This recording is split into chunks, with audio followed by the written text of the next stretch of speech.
Okay, so here's Mission Impossible.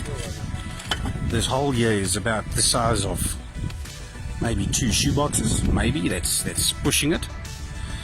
It's a bit larger than a normal shoebox. Let's see if we can go down and show you guys where the problem is. And there we have them.